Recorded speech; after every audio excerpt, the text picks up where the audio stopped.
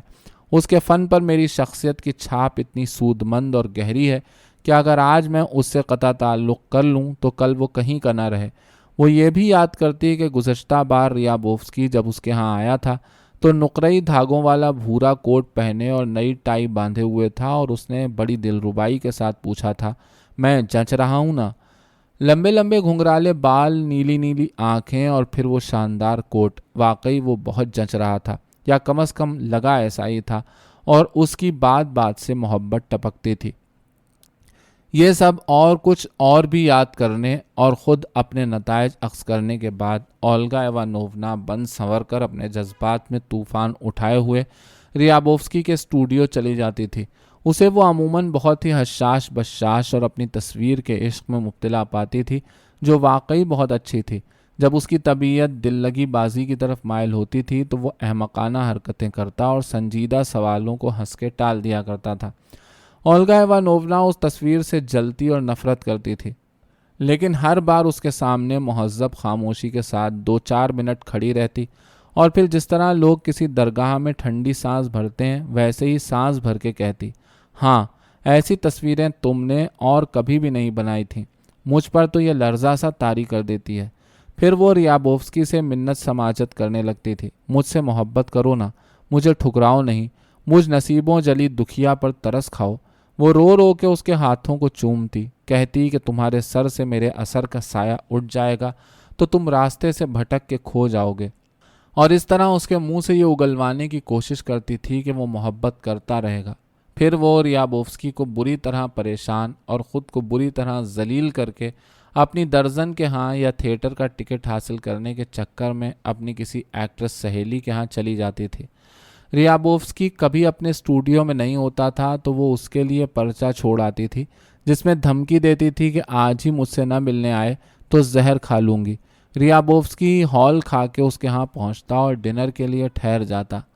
شوہر کی موجودگی کا پاس لحاظ کیے بغیر وہ اولگا ایوانوونا پر نہایت ہی توہین آمیز فقرے چست کرتا اور وہ ترکی بترکی جوابات دیتی۔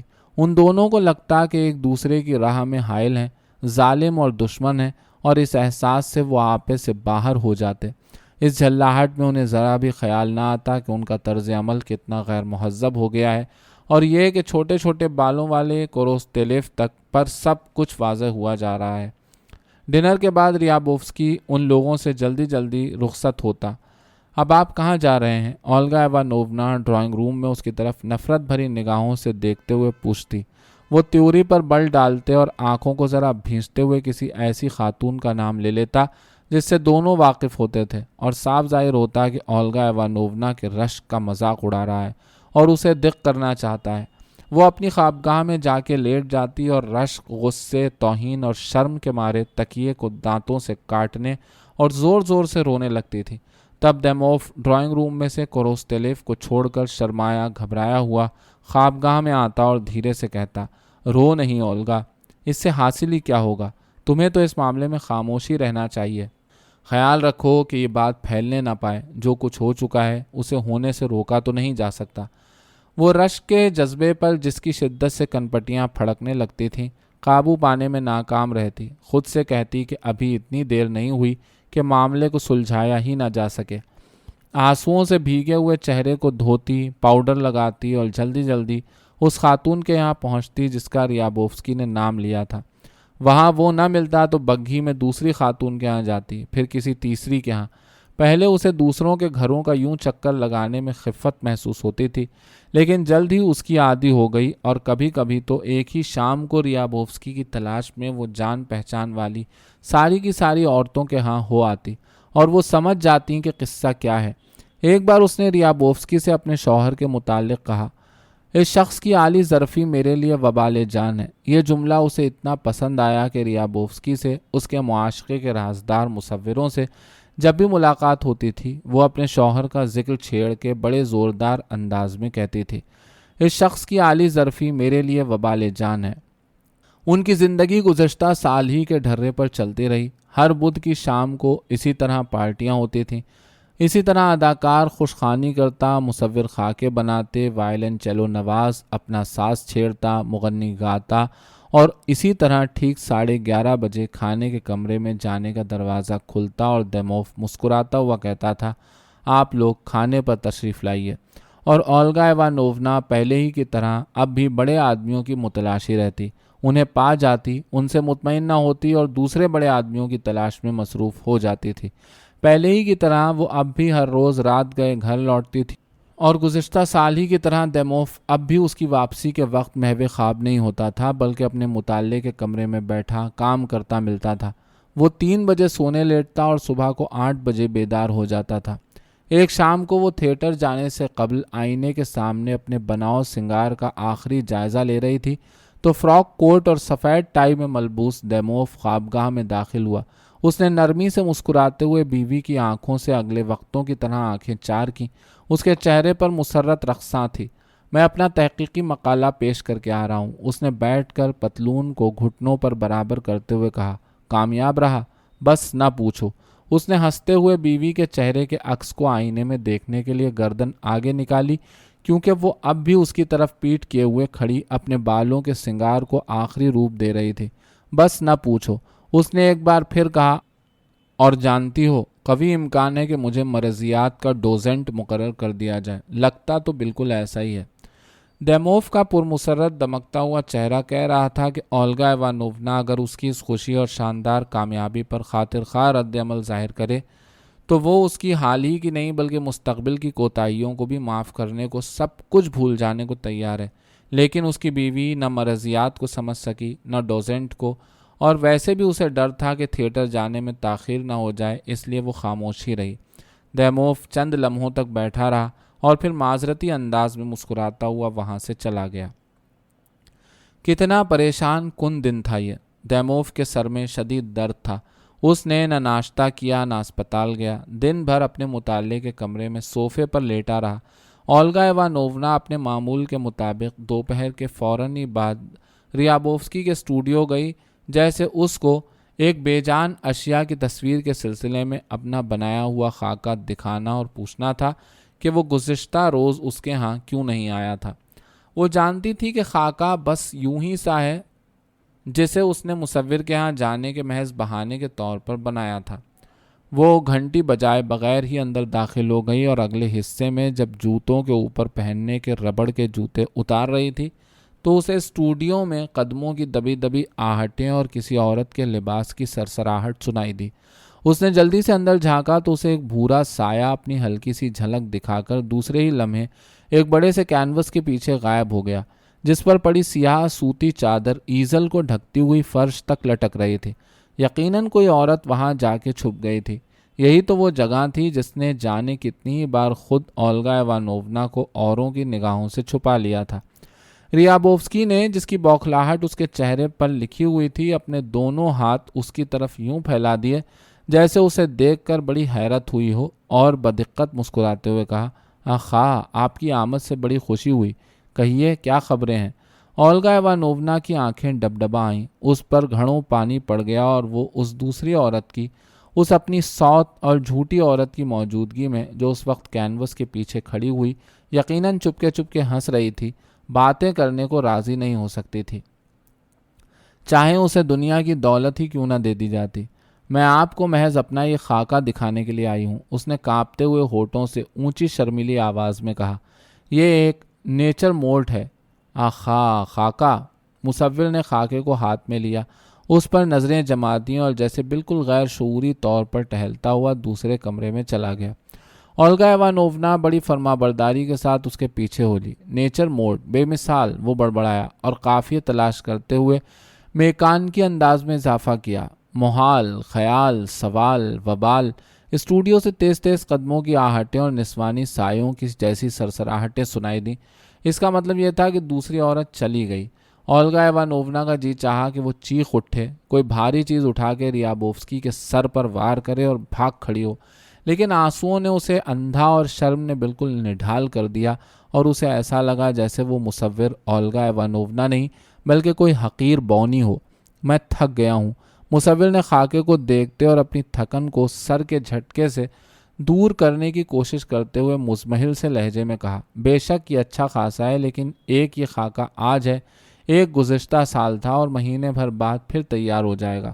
ان سے آپ کو بیزاری نہیں محسوس ہوتی؟ آپ کی جگہ میں ہوتا تو مصوری کو لات مار کے موسیقی یا اور کسی چیز کو سنجیدگی سے اپنا لیتا۔ دراصل آپ مصور نہیں ہیں، آپ تو موسیقار ہیں۔ خیر، کاش آپ کو معلوم ہوتا کہ میں کتنا تھک چکا ہوں۔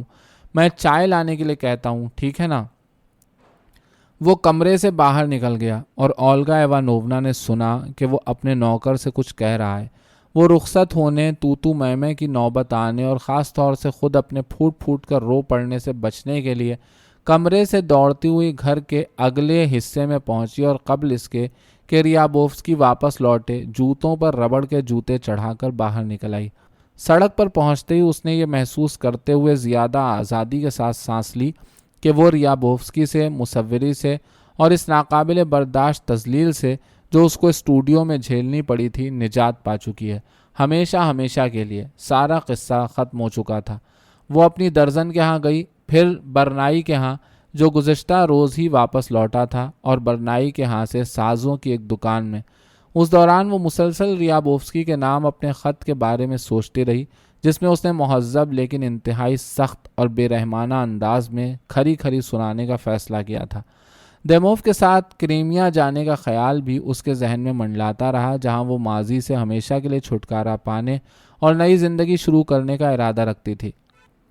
رات کو وہ کافی دیر سے گھر لوٹی، لیکن لباس تبدیل کرنے کے لیے اپنے کمرے میں جانے کے بجائے خط لکھنے کے لیے سیدھے ڈرائنگ روم میں چلی گئی۔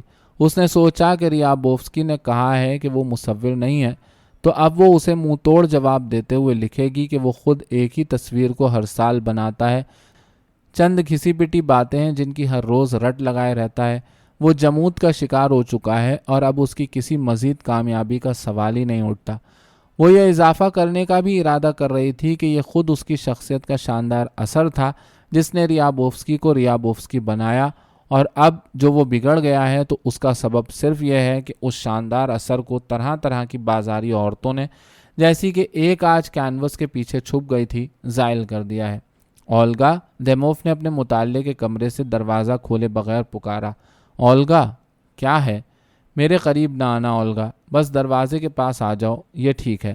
تیسرا دن ہے کہ مجھے اسپتال میں ڈفتیریا لگ گیا ہے اور میری طبیعت بہت خراب ہو رہی ہے۔ کوروستیلیف کو بلوا لو۔ اولگا ایوانوونا اپنے تمام مرد دوستوں کی طرح شوہر کو بھی اس کے خاندانی نام سے مخاطب کیا کرتی تھی۔ اس کے شوہر کا نام اوسیپ تھا جسے وہ پسند نہیں کرتی تھی کیونکہ یہ نام اسے گوگول کے کردار اوسیپ، یعنی ایک نوکر اور دو ناموں اوسیپ اور آرخیپ سے متعلق ایک احمقانہ ضلع جگت کی یاد دلاتا تھا۔ لیکن اس وقت وہ پکار اٹھی، نہیں اوسیپ، یہ سچ نہیں ہو سکتا، تم انہیں بلوا لو، میری حالت ٹھیک نہیں، دیموف نے کمرے کے اندر سے کہا، اور اولگا ایوانوونا کو اس کے صوفے تک جانے اور اس پر لیٹنے کی آوازیں سنائی دیں۔ انہیں بلوا لو۔ دیموف کی آواز کھوکھلی سی لگی۔ کیا واقعی یہ ممکن ہے؟ اولگا ایوانوونا نے جس پر ہول طاری ہو گیا تھا سوچا، ارے یہ تو خطرناک ہے۔ وہ بغیر یہ جانے ہوئے کہ ایسا کیوں کر رہی ہے موم بتی جلا کے اپنی خوابگاہ میں لے گئی اور سوچنے لگی کہ اسے کیا کرنا چاہیے۔ اتنے میں اس کی نظر آئینے میں اپنے عکس پر پڑی۔ پیلا پیلا سہما سہما سا چہرہ، اونچی پھولی پھولی سی آستینوں اور اگلے حصے پر چنٹ دار کپڑے کی جھالر والی صدری اور آڑی ترچھی دھاریوں والا سایہ۔ اس نے خود کو ایسے بھیانک اور خوفناک چہرے والے فرد کے روپ میں دیکھا جس سے گھن آتی ہو۔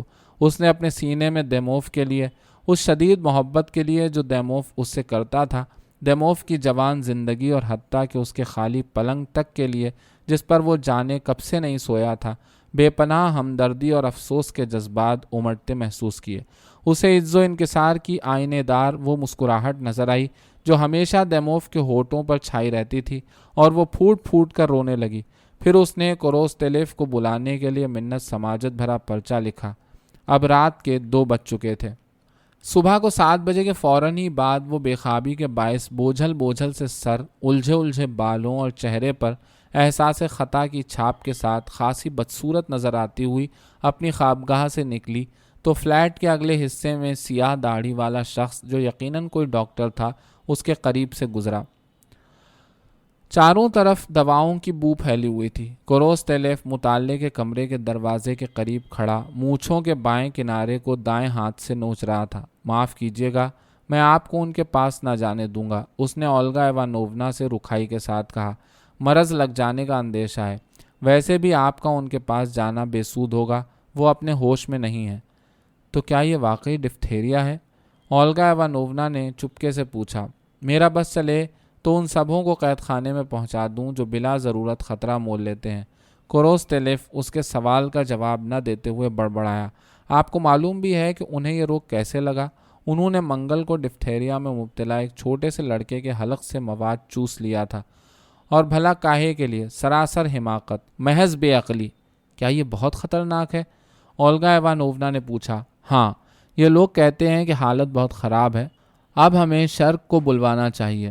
سرخ بالوں، لمبی سی ناک اور یہودی لہجے کا ایک پستہ قد آدمی اندر آیا۔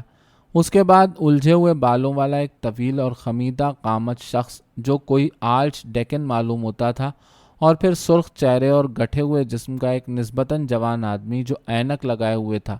یہ تینوں ڈاکٹر تھے جو اپنے رفیق کے پلنگ کے پاس باری باری بیٹھنے کے لیے آئے تھے۔ کوروستیلیف جو اپنی باری ختم ہونے کے بعد گھر نہیں گیا تھا، کمروں میں بھوت کی طرح منڈلا رہا تھا۔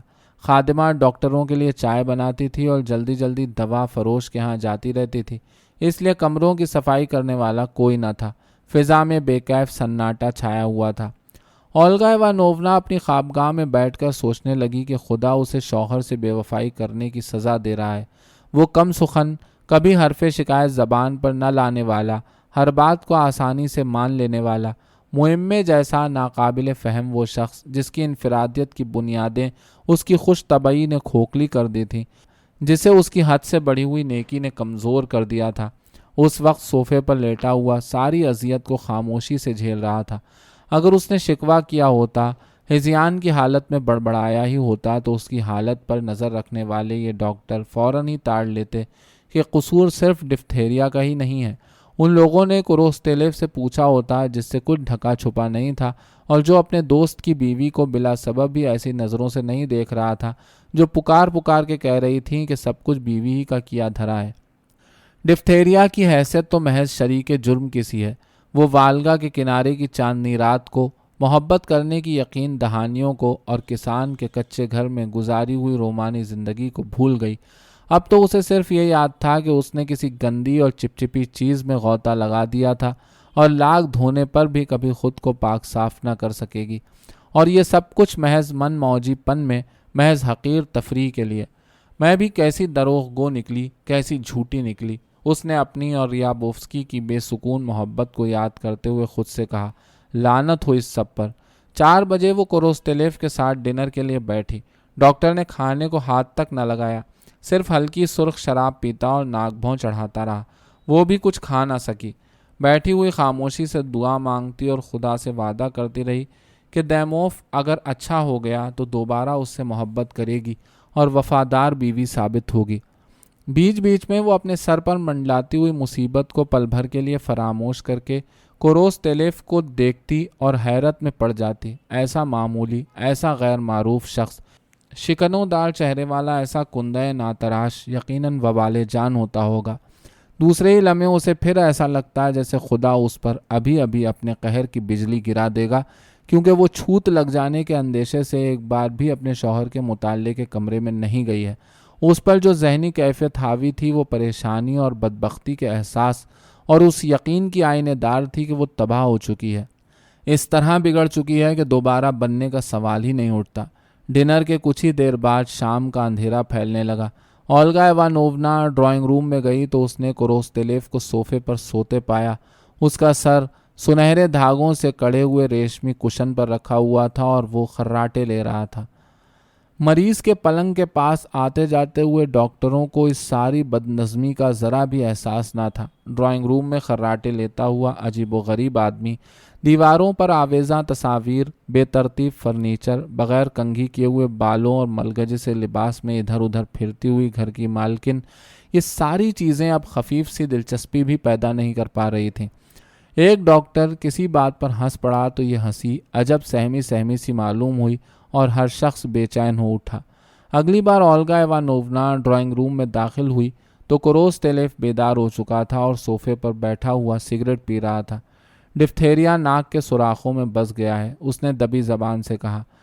ان کے دل پر اثر ہو چلا ہے، حالت خراب نظر آ رہی ہے، بہت خراب۔ آپ شرک کو کیوں نہیں بلوا لیتے؟ اولگا ایوانوونا نے پوچھا۔ وہ آئے تو تھے، انہوں نے ہی تو دیکھا کہ ڈفتھیریا سے ناک بھی متاثر ہو چکی ہے، اور ویسے شرک ہیں بھی کیا، ان میں سرخاب کے پر تھوڑی لگے ہیں۔ وہ شرک ہیں، میں کوروستیلیف ہوں، اور بس۔